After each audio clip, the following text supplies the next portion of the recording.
Welcome to our second lecture video, a video where we think about why we decided to fight against our own country. In our first lecture video, we looked at the Puritans and the beginning of the American regime, what we're going to believe in. Well, those beliefs led us to fight against our own country, and that is a pretty bizarre thing. Remember, we're drinking tea, eating crumpets, thinking of ourselves as British citizens as we take up arms against our own country. The different battles we had in our states during the Revolutionary War looked very different depending on what kind of charter the states had, the colonies had. There were those that were royal, like Virginia, some business charters like Lord Baltimore and Maryland, and some that were under the corporate charter in Massachusetts Bay.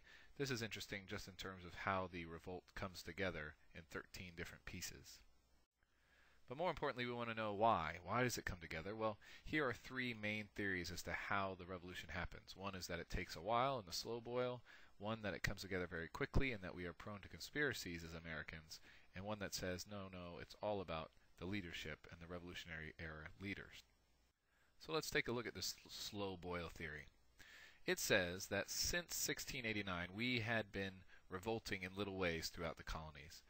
So by the time 1765 happens, we're pretty good at revolting. We know what we're doing. We feel we have the same rights as Englishmen, and if you're not going to give it to us, we're going to fight you. And we've been pretty good in our little practice revolts that began in 1689 because of this historical event called the Glorious Revolution, which I'm not going to go into here, but is a really interesting, strange historical event that happens in Britain, and then there are repercussions in America.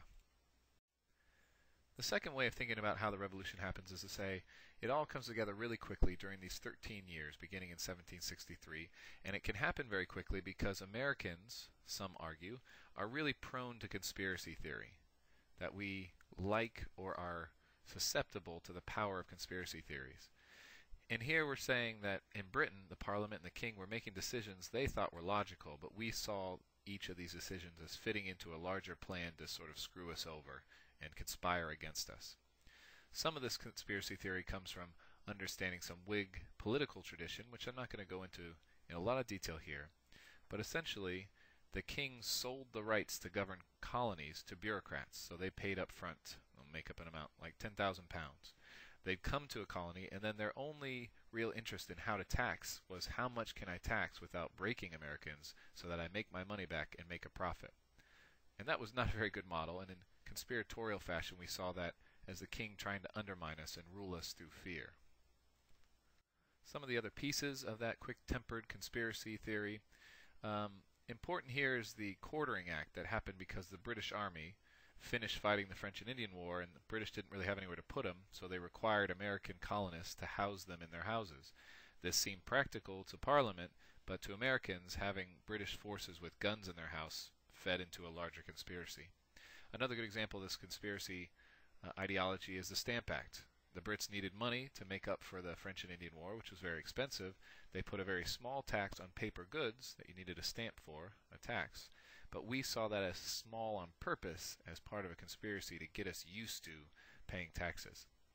A number of other examples we could give, but essentially on one side of the Atlantic they're seeing these decisions as practical, and on our side of the Atlantic we see this as a larger evil conspiracy to conspire against us and to oppress us. And the third way of thinking about this says leaders are really the most important variable in a revolutionary setting. It is very hard to get people to revolt. You spent your whole life understanding the system, and to overthrow that system would mean chaos and who knows what. Fortunately, at the time, it was a fairly deferential society, meaning Americans looked up to their social betters and they said, well, these leaders must know what they're doing. And the leaders happened to be fairly moderate and prudent, considering they were revolutionary leaders. A couple famous ones are John and Samuel Adams. Most people have heard of Ben Franklin. And Thomas Paine is a very famous writer and pamphleteer of the time. Here's one of his most famous quotations: "A long habit of not thinking a thing wrong gives it a superficial appearance of being right." The most important thing to understand here is how hard it is to get people to revolt. People are naturally socially conservative because you spent your life figuring out how to live your life with these rules and this system. To throw that all away, to give up everything you know, all your friends and family, and go risk your life to fight in a revolution, that takes a lot, and that takes some pretty impressive leaders to motivate people to do that.